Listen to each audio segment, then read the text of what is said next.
बिस्मिल्लाहिर्रहमानिर्रहीम। Thevenin's theorem. सबसे पहले हम ये अंडरस्टैंड करेंगे कि थेवेनिन थ्योरम की ज़रूरत क्यों पड़ी जबकि और मेथड्स थे। उसकी सबसे बड़ी वजह यह है कि फॉर एग्जांपल हम ये सर्किट कंसिडर करते हैं 4.23a। ये हमारे पे एक सर्किट बना हुआ है, ठीक है जी, ब्लॉक के अंदर, ठीक है। इसके साथ लोड कनेक्टेड है। होता यह है कि जब लोड वेरी करता है तो लोड की वेरिएशन से करंट की डिमांड चेंज होती है, जिससे पूरे के पूरे सर्किट के अंदर वोल्टेजेस में ड्रॉप्स के अंदर चेंज आती है, करंट्स के अंदर चेंज आती है, पावर कंजम्पशन के अंदर चेंज होती है। तो आपको हर दफ़ा जो है वो सर्किट कैलकुलेशंस असर नो करनी पड़ती हैं। उससे बचने के लिए क्या तरीक़ेकार है कि हम लोग क्या करें कि फॉर एग्जांपल ये लोड है, लोड एक ए बी के क्रॉस कनेक्टेड है, हम लोड को डिसकनेक्ट कर लें फॉर एग्जांपल, और हम ये जो ब्लॉक सर्किट है इसको एनालाइज करें थ्रू थेवेनिन। जब हम इस सर्किट को थेवेनिन के साथ एनालाइज करेंगे तो हमें दो चीज़ें मिलेंगी, एक थेवेनिन वोल्टेज मिलेगा और एक थेवेनिन सीरीज में रेजिस्टेंस मिलेगी। ठीक हो गया। फिर उसको हम किसके साथ कनेक्ट करेंगे, उसी ए बी टर्मिनल्स के साथ कनेक्ट करेंगे लोड के साथ।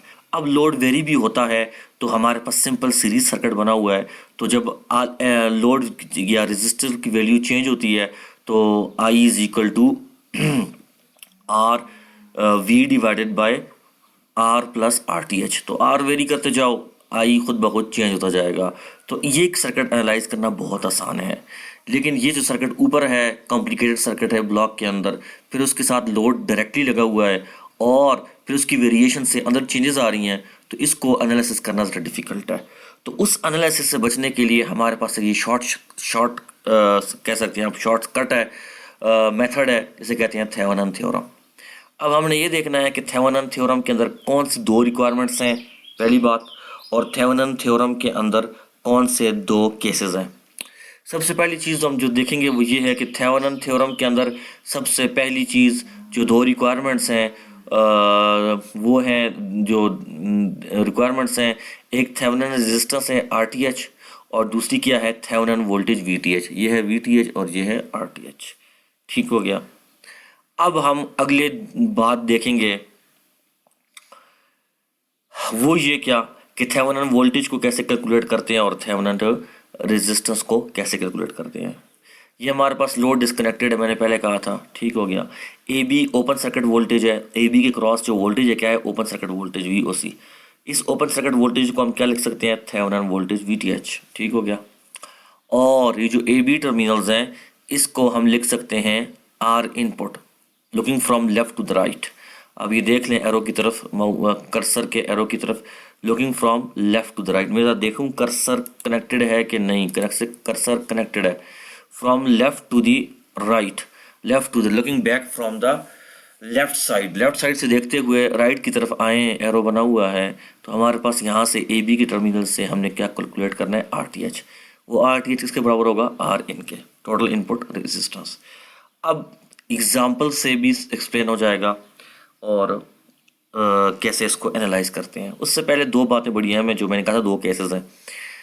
एक केस ये है कि सर्किट में कोई भी डिपेंडेंट सोर्स नहीं है। ठीक है जी, पहला केस ये है, सर्किट के अंदर कोई भी डिपेंडेंट सोर्स नहीं है। तो फिर थेवेनिन थ्योरम कैसे लगेगा, उसका बहुत आसान प्रोसीजर है। ठीक है जी, वो भी हम आपको बता देंगे। दूसरा है केस कि सर्किट के अंदर डिपेंडेंट सोर्सेज लगे हुए हैं और साथ इंडिपेंडेंट सोर्सेज भी लगे हुए हैं। अब इस केस के अंदर आप थेवेनिन थ्योरम को कैसे अप्लाई करोगे, ये केस 2 है। ठीक हो गया जी। अब दोनों केसों को एग्जाम्पल से एक्सप्लेन करूंगा तो काम आप हमारा आसान हो जाएगा। उससे पहले वो जो बात मैंने कही थी कि हमारे पास थेवेनिन थ्योरम, थेवेनिन वोल्टेज भी आ जाएगी इस मेथड से, और थेवेनिन रेजिस्टेंस भी आ जाएगी पूरे इस सर्किट की, पूरे इस ब्लॉक के सर्किट की। ये दो चीज़ें ए बी की क्रॉस आ गई। अब आप लोड लगा लें, यहाँ पे लोड लगा दिया।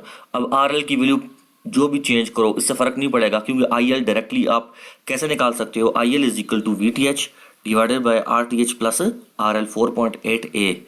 Similarly voltage drop across the load V L is equal to I L R L, इससे आप जो है 4.8 बी से आप वोल्टेज ड्रॉप भी निकाल सकते हो। सिमिलरली पावर कंजम्पशंस भी निकाल सकते हो। ये मेथड इसलिए प्रेफरेबल किया जाता है थेवेनिन थ्योरम, कि इससे हमारे पास जो है वो ये जो कॉम्प्लिकेटेड सर्किट है विद इन द ब्लॉक, इसको हर दफ़ा एनालाइज करने से हमारी क्या हो जाती है, बचत हो जाती है।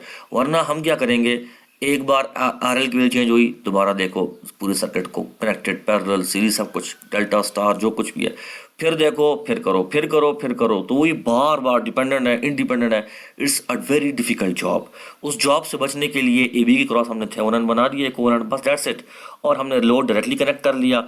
अब हम अपना काम कर सकते हैं, ठीक है। अच्छा, अब केस नंबर 1 की एग्जांपल 4.8 है, ठीक है, और केस नंबर 1 की दूसरी जो एग्जांपल है वो प्रैक्टिस प्रॉब्लम 4.8 है, ठीक है। तो ये आप याद रख लें कि केस नंबर 1 में समझा रहा हूँ एग्जांपल 4.8 से, ठीक हो गया। आप लोगों ने क्या करना है कि प्रैक्टिस प्रॉब्लम 4.8 को भी करना है खुद उसी तरह जिस तरह मैंने अभी समझा रहा हूँ, और अब फिर चेक करेंगे कि आपको ये चीज़ आती है कि नहीं आती, ठीक हो गया। अच्छा जी, अब इसका मेथड यहाँ पे एक्सप्लेन होगा। ये कौन सा केस है, केस नंबर 1।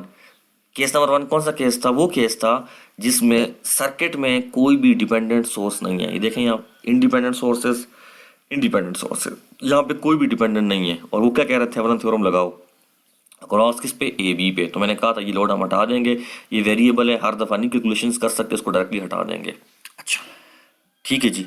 अब इसमें कौन कौन कौन से स्टेप्स हैं, ज़रा गौर से सुनने की बात है। डिपेंडेंट वाला केस नहीं है, इसमें है ही नहीं है डिपेंडेंट, इसमें इंडिपेंडेंट है। Case step number 1, how to calculate RTH। RTH means the resistance across terminals A B, ये स्टेप नंबर 1 है। How to calculate Thevenin resistance across terminals A B. उसके लिए क्या करेंगे, उसके लिए हम क्या करेंगे, सबसे पहले क्या करेंगे, ओपन कर देंगे इसको, लोड को हटा देंगे, यहाँ से एरो लेके जाएंगे राइट साइड की तरफ, ठीक है, जिसे RTH लिखेंगे, और जितने भी इंडिपेंडेंट सोर्सेज हैं करंट को जीरो कर देंगे, तो ये ओपन हो जाएगा, ख़त्म हो जाएगा, और वोल्टेज को शॉर्ट कर देंगे जैसे हम सुपर पोजिशन में करते थे। वोल्टेज को शॉर्ट कर देंगे, करंट को ओपन कर देंगे, आपके पास ये सर्किट बन गया। ये शॉर्ट हो गया, वो ओपन हो गया, ख़त्म हो गया, और यहाँ से RTH देख रहे हैं।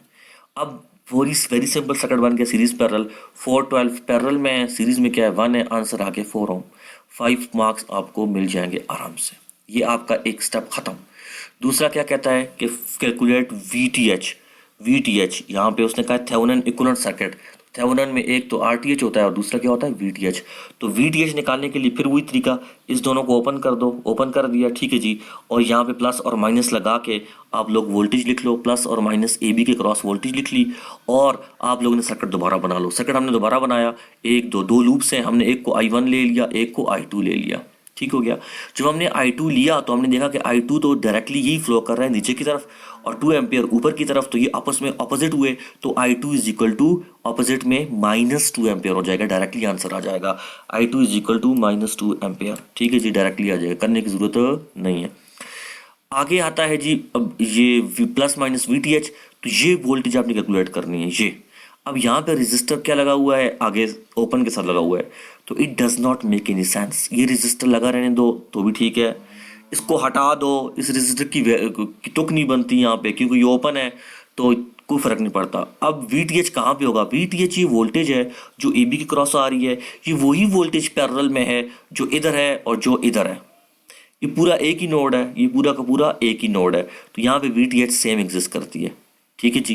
तो चूंकि रेजिस्टर यहाँ पे कनेक्टेड है पैरेलल में, तो हम कहते हैं कि VTH is at the top of the 12 ohm resistor, ठीक है जी। इसके टॉप पे जो वोल्टेज है थेवेनिन, वो क्या है जी, VTH। बहुत सिंपल हो गया, काम आसान हो गया हमारा। क्यों कि यहाँ पर हम लिख नहीं सकते, कैलकुलेशन कर नहीं सकते, हमने यहाँ नोड एक ही है, तो हमने VTH को 12 ओम के क्रॉस दिया है। तो I2 आपने -2 निकाल लिया, I1 आप KVL की इक्वेशन लिखें जैसे इसने लिखी हुई है, और आप उससे जो है वो इसकी वैल्यूज में डायरेक्टली पुट करें, तो आप सॉल्व करेंगे तो I1 भी आ जाएगा। अब VTH किसके बराबर है, VTH उस रेजिस्टर के बराबर है जो कॉमन है दोनों करंट्स के दरमियान, I1 minus I2। So VTH is equal to 12 जो रेजिस्टर की वैल्यू है, इनटू I1 माइनस I2। अब ये टोटल ड्रॉप हो गया, ठीक है जी, I1 माइनस I2। इसका क्या मतलब है, V is equal to VTH is equal to IR। I कितना है, I1 माइनस I2 कॉमन है, और R 12 है, तो आंसर क्या आ गया 30 वोल्ट। तो आपके पास क्वेश्चन हल हो गया। अब आपके पास 30 वोल्ट क्या है, थेवेनिन रेजिस्टेंस क्या है 4, साथ आप AB में आप खुद लोड लगा लें, लोड को 6 रखो तो आंसर एक और आ जाएगा IL की वैल्यू, लोड को क्या कहते हैं आप जी 16 रखो, आंसर कुछ आएगा। बस आप जिस तरह करते हैं करें, आपको हर दफा कैलकुलेशन करने की जरूरत नहीं है, आपने ऑलरेडी काम थेवेनिन के थ्रू कर दिया है। ये हमारे पास इंडिपेंडेंट का केस है, जिसमें कोई भी डिपेंडेंट नहीं। इसको जो भी समझाया है, इसको प्रैक्टिस करने के लिए आप क्या करेंगे, प्रैक्टिस प्रॉब्लम 4.8 को खुद करेंगे तो आपके पास सेम आंसर आना चाहिए। 9 वोल्ट का, RTH 3 ओम का और I 2.25 सेम आंसर। क्वेश्चन के अंदर कोई गलती नहीं, आंसर की कोई गलती नहीं, स्टेप्स में आपकी गलती हो सकती है, बिल्कुल ठीक क्वेश्चन है, आंसर सेम आते हैं। आप इसको खुद प्रैक्टिस कर लीजिएगा। आगे आता है केस डिफरेंट, केस नंबर 2 आ गया। केस नंबर 2 कौन सा केस होता है थेवेनिन के अंदर? वो केस होता है जिसमें डिपेंडेंट सोर्सेज मौजूद होती हैं। किसके साथ होती हैं? इंडिपेंडेंट सोर्सेज भी साथ होती हैं। ठीक है जी। अब ये केस हमारे पास आ गया है, इस बंदे ने हमें सर्किट दे दिया और हमें ये कहता है ये बंदा कि थेवेनिन इक्विवेलेंट निकालो। ठीक है जी, अक्रॉस टर्मिनल्स ए बी। और मजे की बात, यहाँ पे लोड उसने नहीं लगाया खुद से, इसमें परेशान होने की जरूरत नहीं। लगा हुआ हो भी तो हम पहले क्या करेंगे, इसको रिमूव कर देंगे, बस बात खत्म है। रिमूव कर देंगे और उसके बाद हम RTH निकालेंगे और फिर VTH निकालेंगे और फिर इक्विवेलेंट सर्किट बनाकर कोई भी करंट निकाल सकते हैं जो वो मांगेगा। ठीक हो गया, सिंपल हो गया। अब चूंकि डिपेंडेंट आ गए तो थोड़ी सी मेथडोलॉजी एनालिसिस की चेंज होगी। ठीक हो गया, वो क्या चेंज होगी हम देखते हैं नीचे। हमारा सबसे पहला काम क्या था कि हमने RTH निकालना है। क्या निकालना है? RTH। तो RTH के लिए सबसे पहला स्टेप डिपेंडेंट के अंदर या इंडिपेंडेंट के अंदर क्या होता है RTH निकालने के लिए कि इंडिपेंडेंट सोर्सेस को सारों को क्या कर दो, जीरो कर दो। वोल्टेज को शॉर्ट कर दो, करंट को जीरो कर दो। जब करंट को जीरो कर दिया, ये देख लें 4 ओम की सोर्स, तो it does not make any sense. Parallel में आ गया तो 4 ओम का रेजिस्टर वैसे ही बच गया और सर्किट ऐसे बन गया AB के क्रॉस। ठीक हो गया जी, यहाँ तक तो सिंपल हो गया, वही पुराना वाला काम है। ठीक है जी, पुराना वाला काम है। ठीक हो गया। अगला क्या स्टेप है? ये स्टेप जो अगला मैं भी करने जा रहा हूं, ये इंडिपेंडेंट से फर्क है थोड़ा। वो क्या, हम क्या करेंगे, RTH इस तरह नहीं निकलता जिस तरह हम पिछले में निकालते थे। क्यों? वजह यह है कि यहाँ पे डिपेंडेंट एलिमेंट मौजूद हो गया। तो हम लोग क्या करेंगे, खुद से एक जो है वोल्टेज सोर्स को इंजेक्ट करेंगे AB के क्रॉस। ठीक है जी, AB के क्रॉस हमने वोल्टेज सोर्स इंजेक्ट कर दी V0, ये खुद से करेंगे ये प्रोसेस। और यहाँ पर क्या लिखेंगे, V0 is equal to 1 volt. ये 1 वोल्ट भी हम खुद असाइन करेंगे, इससे हमारी एनालिसिस सिंपल हो जाती है और हमारे पास इक्विवेलेंट सर्किट जो है भी आसानी से बन जाता है। अदरवाइज चीज़ें कॉम्प्लिकेटेड हो जाती हैं और RTH नहीं निकलता। ठीक है, हमने क्या कर दिया, V0 is equal to 1 volt लिख लिया। हम इस एनालिसिस को दूसरी तरह भी देख सकते हैं। वो कैसे कि V0 को यहाँ पे करंट सोर्स से भी रिप्लेस कर सकते हैं और I0 is equal to 1 ampere भी लिख सकते हैं। ठीक है जी, वो आपकी मर्जी है। तो ये दोनों मेथड है, यहाँ पे ऑथर ने लिखे हुए देखें, V0 is equal to 1 volt ये भी कर सकते हैं और I0 is equal to 1 ampere भी यहाँ पे लिखा होगा, ये इंसर्ट 1 एम्पियर करंट सोर्स, ये दोनों लिखा हुआ है। तो चूंकि हम ऑथर के साथ चल रहे हैं तो हम खुद से कहते हैं हमने वोल्टेज सोर्स इंजेक्ट की V0 is equal to 1 volt यहाँ से, और वो V0 से करंट क्या निकल रहा है, I0 निकल रहा है। V0 से करंट क्या निकल रहा है, I0 निकल रहा है। अब रेजिस्टेंस अक्रॉस AB निकलना आसान हो गया। वो क्या, R is equal to V by I। So RTH is equal to V0 by I0। RTH is equal to V0 by I0 और V0 की वैल्यू क्या रखी हुई है मेरा भाई, 1 डिवाइडेड बाई I0। इसका मतलब क्या हुआ, इसका मतलब ये हुआ कि RTH तो आ गई 1 डिवाइडेड बाई I0, लेकिन मसला कहाँ में फंसा कि I0 नहीं पता। तो I0 निकालने के लिए ये सर्किट आपके पास 3 लूप्स वाला है, I1 straight away, I2 straight away, I3 और I3 is equal to minus I0, reverse में फ्लो कर रहा है ना, तो I3 is equal to minus I0। तो KVL इक्वेशन लिखेंगे 1 की। जब 1 की आपने KVL इक्वेशन लिखी तो आपके पास आ गया Vx is equal to I1 minus I2, ये आ गया। देखें जी 2Vx ऊपर दिया हुआ है और इशारा क्या दिया हुआ है, 4 ओम के क्रॉस। तो अगर 4 ओम के क्रॉस इशारा दिया हुआ है तो Vx की वैल्यू 4 ओम के क्रॉस ड्रॉप क्या है, वो ये है कि देखें जब I2 फ्लो करता है तो -2 प्लस ऊपर राइज होता है, रेजिस्टर के अक्रॉस राइज होता नहीं है कभी, तो ये क्या होगा, -4I2। क्या होगा, -4I2। ये -4I2 किसके बराबर है, Vx के बराबर है। और Vx ऊपर किसके बराबर है, Vx ऊपर बराबर है I1 माइनस I2। तो पुट कर लें -4I2 is equal to Vx equal to I1 minus I2, solve कर लें तो आपके पास क्या निकला, I1 simple, I1 is equal to -3I2। काम आसान हो गया आपका। आगे आप क्या करें, KVL लगाएं 2 पे तो आपके पास ये इक्वेशन बन जाएगी, KVL लगाएं 3 पे आपके पास ये इक्वेशन बन जाएगी। पुट करें, सॉल्व करें, I3 आपके पास क्या निकला, -1/6।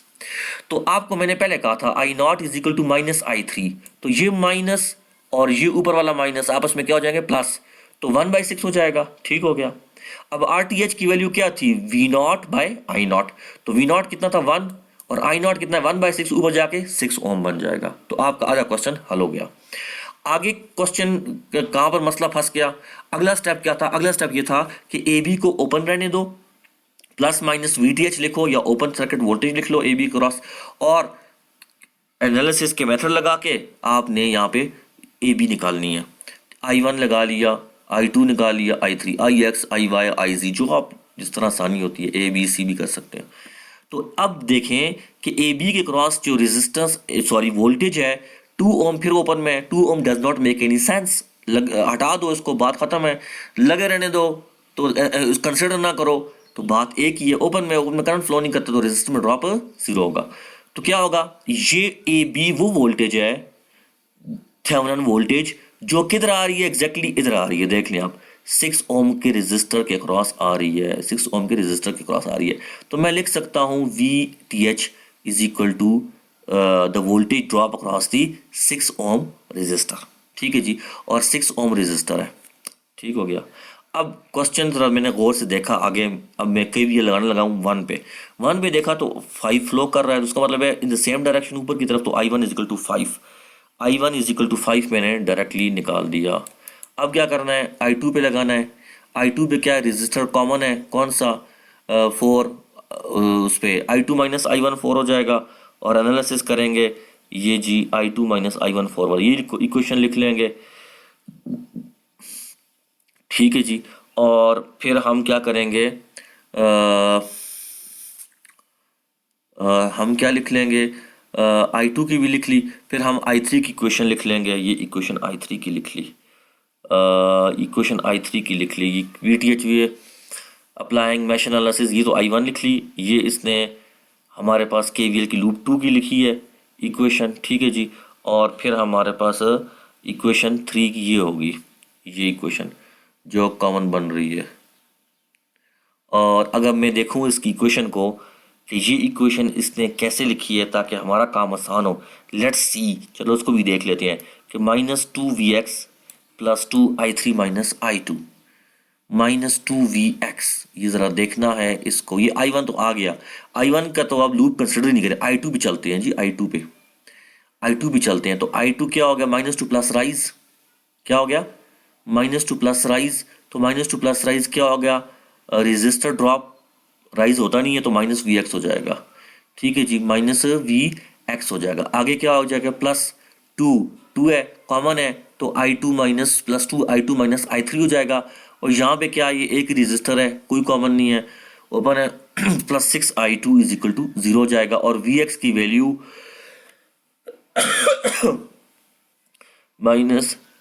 VX की वैल्यू यहाँ पे आपने पुट करनी है। इसने क्या किया हुआ है, इसने क्या किया हुआ है कि -2VX, to get VTH we find the open circuit voltage applying the mesh analysis, we get I1 is equal to 5, I1 तो आ जाएगा, लेकिन -2VX plus 2I3 minus I2 plus 2I3 minus I2, इसका मतलब ये है कि he is in the loop 3, ये है जी, ये देखें, he is in the loop 3, so it means that he directly wrote this loop 3 equation, उसने लूप 3 की इक्वेशन लिख ली है डायरेक्टली। तब हम सोच रहे हैं कि ये लूप 2 की नहीं है, लूप 3 की लिखी है उसने। तो लूप 3 की तो बिल्कुल सही कह रहा है, -2 प्लस राइज है तो -2VX हो, -2 प्लस राइज है 2VX हो जाएगा, और ये क्या हो जाएगा, 2I3 minus I2 is equal to 0, ये तो आ जाएगा, इससे तो आपका VX भी निकल गया। अब आपका आ जाएगा दरमियान वाला बच गया लूप KVL 2, इसने 2 पहले लिखना चाहिए था, इसने 3 पहले इक्वेशन लिखी है। अच्छा, इसको नोट कर लें। 2 में क्या हो जाएगा, 2 में वही कॉमन रेजिस्टर 4 आ जाएगा, 4I2 minus I1 plus 2I2 minus I3 plus 6I2 जो मैंने लिखी थी इज इक्वल टू 0। इन इक्वेशंस को सॉल्व करके इनमें वैल्यूज पुट करके I1 इज इक्वल टू 5 करके आपके पास VX था क्या, VX है क्या भला, VX ये वाला है, ये देख लें सेंटर में, ये कॉमन है, VX कॉमन है किस किस के दरम्यान, दो करंट्स के दरम्यान। So 4 into I1 minus I2 is equal to VX। अब ये सारे के सारी वैल्यूज इसमें पुट करेंगे, VX की भी पुट करेंगे, I1 की आपको पता है, I2 और I3 के लिए सॉल्व करेंगे तो आपके पास जो है जी वैल्यूज आ जाएंगी I1 की, I2 की और I3 की, ये वैल्यूज आ जाएंगी। जब ये वैल्यूज आ जाएंगी तो थेवेनिन वोल्टेज किधर है, ये है, ये देखें, ये 6 ओम के क्रॉस, तो 6 इंटू I2 हो जाएगा, 6 इंटू I2, ये देख लें, 6 into I2 that is equal to 20। तो I2 की वैल्यू इसने क्या लिखी हुई है, 10/3, ये आ जाएगी। I1 5 है, तो I3 किधर लिखी हुई है, इसने I3 कैलकुलेट नहीं की, मेरे ख्याल में उसकी ज़रूरत नहीं थी, अदरवाइज वो भी आप कैलकुलेट कर लें। तो आपके पास थेवेनिन सर्किट क्या बना, 20 वोल्ट की सोर्स, और रेजिस्टेंस क्या निकली है, ये देख लें 6, और ए बी ओपन नहीं था पहले से, तो इसलिए ओपन छोड़ेंगे। आपकी मर्जी है, इसको आगे लोड अगर लगाता है तो आप लगा के इससे एनालिसिस कर सकते हैं। प्रैक्टिस प्रॉब्लम 4.9 सेम डिपेंडेंट आया हुआ है, इसी तरह एनालिसिस करके अपनी प्रैक्टिस को चेक कर लें, आंसर सेम आना चाहिए। आगे सुने ज़रा सा, एग्जाम्पल 4.10 है, थोड़ी सी ज़रा सा क्रिटिकल एग्जाम्पल है। क्या है क्रिटिकल एग्जाम्पल 4.10? ये एग्जाम्पल कहती है जी हमें कि थेवेनिन इक्विवेलेंट सर्किट निकालो across the terminals A B. तो यहाँ पर इस एग्जाम्पल को शुरू करने से पहले मैं बता दूँ कि इस एग्जाम्पल में हमने स्टेप 4 तक जाना है, ठीक है जी, पहले बता रहा हूँ, स्टेप 4 के आंसर तक यहाँ तक जाना है, हमने 5 एवेलुएट पे नहीं जाना। हमें प्रूफ करने की ज़रूरत नहीं है कि हमारा आंसर ठीक है, तो इसने जो है प्रूफ करने के लिए सी डायग्राम भी बनाई है, डी डायग्राम भी बनाई है, हमें इसकी ज़रूरत नहीं है, आप इसको डिस्कार्ड कर सकते हैं। हम सिर्फ और सिर्फ ए और बी डायग्राम पे जाके क्वेश्चन को हल करेंगे, ठीक है जी। सबसे पहले कहता है कि डायग्राम पे जाओ। हमने डायग्राम जब देखी तो हमने कहा कि डिपेंडेंट एलिमेंट मौजूद है, देख रहे हैं आप, 2ix और ix का इशारा ऊपर गिवन है, कोई लोड नहीं लगा और कुछ भी नहीं लगा, सिंपल सा पैरेलल सर्किट है। जब सिंपल सा पैरेलल सर्किट है तो उसका मैंने क्या कहा था, पैरेलल सर्किट है तो नोड भी एक बनाया हुआ है, तो केसीएल बहुत आराम से इस पे लग सकता है, ये तो आम जहन मानता है, ठीक है जी। अब हमारा अगला स्टेप क्या है, थेवेनिन लगाओ। तो थेवेनिन के दो स्टेप्स हैं, डिपेंडेंट है ना, दो स्टेप्स हैं, एक है आरटीएच, दूसरा क्या है वीटीएच। आरटीएच का पहला स्टेप क्या है, आरटीएच का पहला स्टेप है इंडिपेंडेंट को जीरो कर दो, तो जीरो तो यहाँ पे करने की जरूरत नहीं है क्योंकि वो है ही नहीं है। अगला स्टेप क्या है, अगला स्टेप ये है कि ए बी के अक्रॉस या वोल्टेज सोर्स को इंजेक्ट करो या करंट सोर्स को इंजेक्ट करो। तो हमने जब देखा कि सारा का सारा पैरेलल सर्किट है और ये नोडल एनालिसिस चल रही है और करंट सी सिर्फ फ्लो कर रहे हैं, करंट डिवाइड हो रहे हैं, बस दैट्स इट, और बहुत सिंपल सिनारियो है।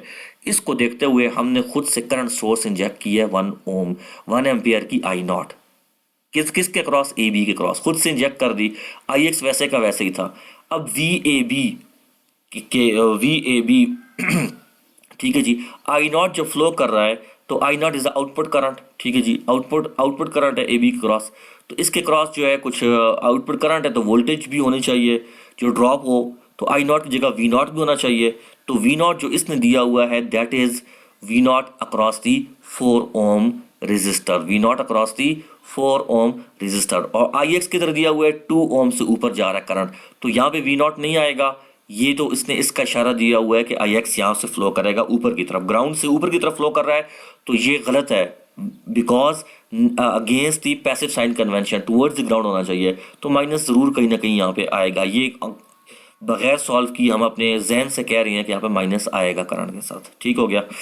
और जब ये आई एक्स माइनस आएगा तो शायद वी नॉट के साथ भी आगे माइनस आए, कन्वेंशन से ऑपोजिट चीज़ें चल रही हैं, ठीक है जी। और जो हमने और दूसरी बात एक और भी वो ये कि वो क्या, हमने जो है करंट जो लिया है आई नॉट लिया है ऊपर की तरफ, जैसे हमारे पॉजिटिव ऊपर होता है, पोलैरिटी हेड ऊपर है टेल नीचे है, तो ये भी ग्राउंड से ऊपर की तरफ फ्लो कर रहा है आई नॉट, तो आई नॉट की वजह से वी नॉट जो है वो नोड वोल्टेज हो रही है, ये पूरा का पूरा एक नोड है, क्या है, एक नोड है, यहाँ पे वोल्टेज क्या होगी, सेम, तो हम कहते हैं ये वी नॉट है, और वो वी नॉट किसके क्रॉस एग्जिस्ट कर रही है, हम कहते हैं 4 ओम के अक्रॉस रजिस्टर के अक्रॉस कर रही है, तो यहाँ पे वी नॉट यहाँ पे दिया हुआ है। यहाँ पे अगर देखा जाए ओवरऑल सर्किट के रूल्स के मुताबिक तो वी नॉट सेम ही है, चाहे आप इधर लें चाहे आप उधर लें। उसकी क्या वजह है, उसकी वजह ये है कि नोड एक है, जब नोड एक है तो वोल्टेज क्या होगी, नोड वोल्टेज सेम होगी, चाहे इधर लिखो या उधर लिखो, ये तो बहस होगी सर्किट की। अब क्वेश्चन को कैसे प्रोसीड करेंगे, सबसे पहला स्टेप आरटीएच, तो आई नॉट इंजेक्ट कर लिया 1 एम्पियर का, और आरटीएच की वैल्यू क्या होती है, R is equal to V by I, वो क्या होता है V not by I not, V not by I not, ये आया जी V not by I not, V not R T H is equal to V not divided by 1 नीचे चला जाएगा तो आई नॉट हो जाएगा। तो R T H is equal to V not by I not, और आई नॉट कितना है 1, आई नॉट कितना है 1, वो ऑलरेडी पता है। तो इसका मतलब क्या हो गया, V not is equal to 1 into R T H. लेकिन अभी आर टी एच हमें नहीं पता। अच्छा, हम क्या करते हैं, ये भी करंट एंटर हो रहा है, एक ही नोड है, इधर से भी करंट दाखिल हो रहा है, यहाँ से करंट जो है क्या होगा जी, यहाँ से करंट लीव कर रहा है, ये भी कॉमनली लीव करेगा। तो इस पूरी की पूरी पे एक नोड पे क्या लगा लो, केसीएल की इक्वेशन। ये केसीएल की इक्वेशन इस वाले ने सारी लगा दी, 4.10.1 KCL at the node A. ये देख लें आप, पूरा एक ही नोड है, केसीएल की इक्वेशन लगा दी, ठीक है जी। अब मसला ये है कि जब इक्वेशन हमने लगाई तो हमारे पास दो अननोन आ गए। इक्वेशन एक है, अननोन दो, वो क्या, आई नॉट, आई एक्स भी अननोन है, नहीं पता, वी नॉट भी अननोन है, नहीं पता, ठीक है जी। अब अगली बात बड़ी गौर से सुननी है, कुछ तो चीज़ कुछ तो निकालना है, ऐसे तो काम नहीं चल सकता। वो क्या होगा, वो क्या करेंगे हम ये देखेंगे कि वी नॉट किसके बराबर है। हमने देखा कि वी नॉट किसके बराबर है, नोड वोल्टेज है वी नॉट हो गई, ठीक हो जी, ठीक, वो नोड वोल्टेज हो गई वी नॉट। या वी नॉट को निकालेंगे या आई नॉट को, सॉरी आई एक्स की फॉर्म में करंट को निकालेंगे, दो में से एक चीज़ें निकाल के उसे पुट करेंगे तभी आंसर आएंगे। हमने देखा कि आई एक्स क्या है, ग्राउंड से फ्लो कर रहा है हायर पोटेंशियल पे, जीरो से जा रहा है वी नॉट पे। तो हमने क्या लिखा, I X is equal to zero minus V not divided by 2, बिल्कुल सही लिखा है हमने, इशारा इधर ही दिया हुआ था, is equal to minus V not by 2। तो आई एक्स की वैल्यू जब माइनस वी नॉट बाई 2 इसमें पुट करेंगे और इक्वेशन 4.10.1 को सॉल्व करेंगे तो आपके पास आखिर में आ जाएगा V not is equal to -4 volt. मैंने कहा था ना माइनस आएगा, V not is equal to -4 volt. V not -4 आ गया, आई नॉट ऑलरेडी 1 है, आई नॉट ऑलरेडी 1 है, तो क्या हो जाएगा, V not is equal to 1 into R T H, and R T H is equal to V not by I not, so that is equal to -4 ohm. तो आपके पास मजे की बात -4 ओहम आर टी एच आ गया। ये देख ले आप, ये आखिर में बनाया हुआ है, हम इसको कंसिडर नहीं कर रहे। -4 ओहम आ गया रेजिस्टेंस, और वी नॉट कितना आया इसके बाद हमारे पास, सॉरी वी नॉट हमारे पास आ गया जी आर टी एच -4 आ गया, और वी नॉट कितना आ गया -4 वोल्ट। दैट यहाँ तक एंड कर देंगे। वजह क्या है, ये वजह मैं आपको पढ़ के सुनाता हूँ।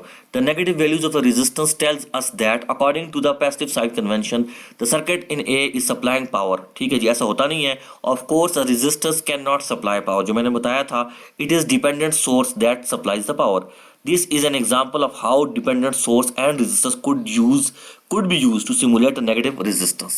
ये बस यहाँ तक काफ़ी है हमारा क्वेश्चन और आंसर, इस यहाँ तक ही हम कंसिडर करेंगे, इससे आगे हमने नहीं जाना। बस इससे आगे क्यों नहीं जाना, उसकी वजह यह है कि आगे वो ये प्रूव करने जा रहा है कि हमने जो ऊपर काम किया वो ठीक है गलत है, तो इससे हमारा फिलहाल यहाँ पे कंसर्न नहीं है। हम बस अपने काम को यहीं तक ही रखेंगे। ठीक है जी। प्रैक्टिस प्रॉब्लम 4.10, इसको भी आप इसी तरीके से जो मैंने ऊपर समझाया है वो उसी तक जाके वहीं पे एनालिसिस करके रोक के छोड़ देंगे। तो प्रैक्टिस प्रॉब्लम 4.10 को भी आपने एनालाइज करना है खुद, और फिर हम करेंगे और फिर आप कंपेयर कर लेंगे। तो नेक्स्ट इंशाल्लाह हम स्टार्ट करेंगे नॉर्टन थ्योरम और मैक्सिमम पावर ट्रांसफर थ्योरम इंशाल्लाह।